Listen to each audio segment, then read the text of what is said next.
Hey everybody, for this week's Catholic Masterclass, I don't have like a firm teaching for you, but instead I think what I want to do is provide some encouragement for you for your consideration. You know, for the last several months, we've just been talking about the Mass and how the Mass is so important. It's so good, obviously. You know, it's like our time that we get to come before God and worship Him, the God of all creation, the one who holds you and me in existence, and not just holds us in existence, but loves us and provides everything that we need to share communion with Him. It's like this incredible thing. And then on top of that, as we come to worship Him, as we owe Him this worship, He in turn feeds us with the most incredible food, the body, blood, soul, and divinity of His Son Jesus in the Eucharist. You know, that's real. That's what we believe as Catholics. And on top of that, you know, we talked about last week about how in the Eucharist is really Jesus. It's really Him. And so when we come before the Lord in the Eucharist, we show Him similar signs of reverence, of honor, of worship that is found in the Gospels. Whatever people did in the Gospels, we would do in a similar way with the Eucharist because it's the same Jesus, you know. And so what I'm thinking about is like, okay, obviously from my perspective, this is super important. And from my perspective, you know, I'm a Catholic priest. I believe all of this stuff, this teaching, and so it's obviously really important to me. But what I want to invite you to do is to consider for yourself what you think of it. And again, I know that lots of people tuning into this, probably everyone, maybe everyone tuning into this, but for sure, lots of people tuning into this are step in step with me. You know, they think like, of course, this is so important, and I'm learning more, and I love it, and that's great. Praise God for that. But still, I think it's worth our time. You know, sometimes when you're watching a game or watching a show or just doing something that's really intense, it's just worthwhile for like a commercial break or for a break in the action to just sort of pause and say, okay, let's just filter through this or process through this a little bit. And so what I'd invite you to do is just to consider like, okay, clearly to me, this is so important. For you to ask yourself this same questions. What do you think of this? Do you believe all of this that we're talking about with the Mass, the connections with the Old Testament, the need that we have to show honor and respect, similar honor and respect and worship to Jesus that was shown to Him in the Gospels? Do you think and agree that the Mass is the most important thing that you can do on any given week, on any given day for that matter? Do you believe that? And to really take time to consider it, you know, like I need to let myself pause and just like, okay, what do I think? Because the answer to those questions seem to me like they should have real consequences in our lives. And consequences not like in a negative, like you better do this kind of thing, but consequences in the sense of like, okay, well, if I believe this, then what am I doing with this belief? So this is where I'm getting at.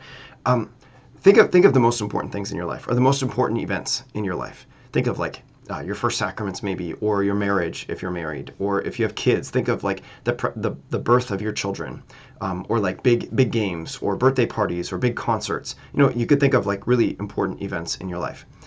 And what do all of those things have in common is that there was an incredible amount of preparation that went into them. You know, we actually would say this, that if a couple was pregnant and they were having a child, and you ask them, you know, at 9 months of pregnancy, so the baby's just about to be born, like, yeah, do you have like all your stuff ready for the baby? And they say, oh, we haven't even bought a crib yet. We haven't done anything. It's like, okay, that's maybe a little foolish actually. Like this incredibly important moment is happening in your life, and not just your life, but your baby's life, and you should prepare for it, you know? Or similar, like couples getting married. You know, we hear about couples who just like randomly decide to go to like the Chapel of Love or to the courthouse and say, we're gonna get married spontaneously. And we look at them and it's like, okay, maybe that's kind of funny, but it's also pretty foolish, you know? So if a person's not spending time in preparation for the most important things in their life, it seems appropriate to say that they're actually being a little foolish, because all of the most important things in our lives require some preparation.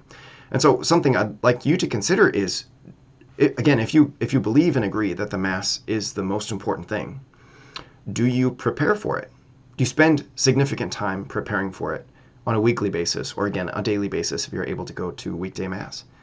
Do you spend time, like a few extra minutes of silence, either at home or coming to church early, to just be in silence, reflecting on what you're bringing to Mass, your joys and your sufferings, your prayers and your works, and bringing those and kind of offering those to the Lord with the sacrifice of the Eucharist? Do you take some time to really think about that? Like what is it, or who is it that's been asking me for prayers this week, and how can I offer those prayers during the Mass? To take some time for extra quiet, or to also maybe spend some time reading the readings ahead of time. On my YouTube channel here, the Catholic Bible Studies, there's this Bible study that I do every week, and maybe you don't have 45 extra minutes to go through the Bible studies, but maybe you have 10 extra minutes to just read through the readings slowly and think about them for a few minutes.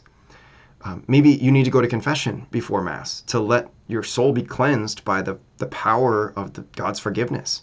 There's maybe any number of ways that a person could prepare for Mass, and so it's not so important what that preparation is, just that a person is doing his or her best to prepare.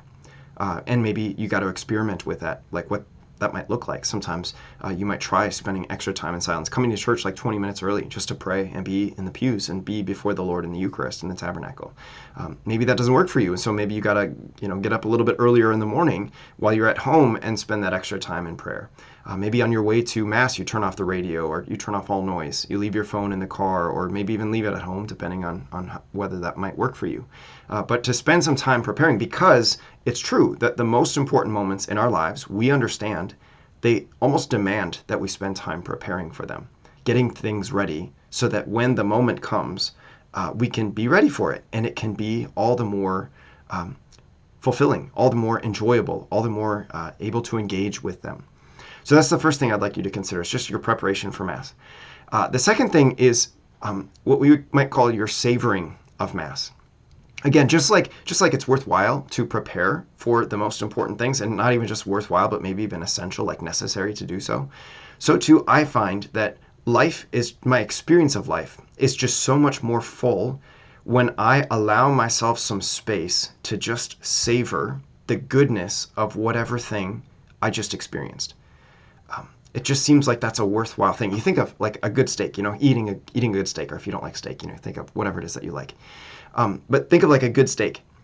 It is much more enjoyable to go slowly in eating a good steak, to just like cut a piece and put it in your mouth and put your utensils down and just chew and enjoy it, to savor the flavor, rather than like devouring it over the course of a couple of minutes. And you can't actually tell if it's a really nice steak or if it's just something cheap. There's something about savoring that enhances the quality of experience that happens with goodness.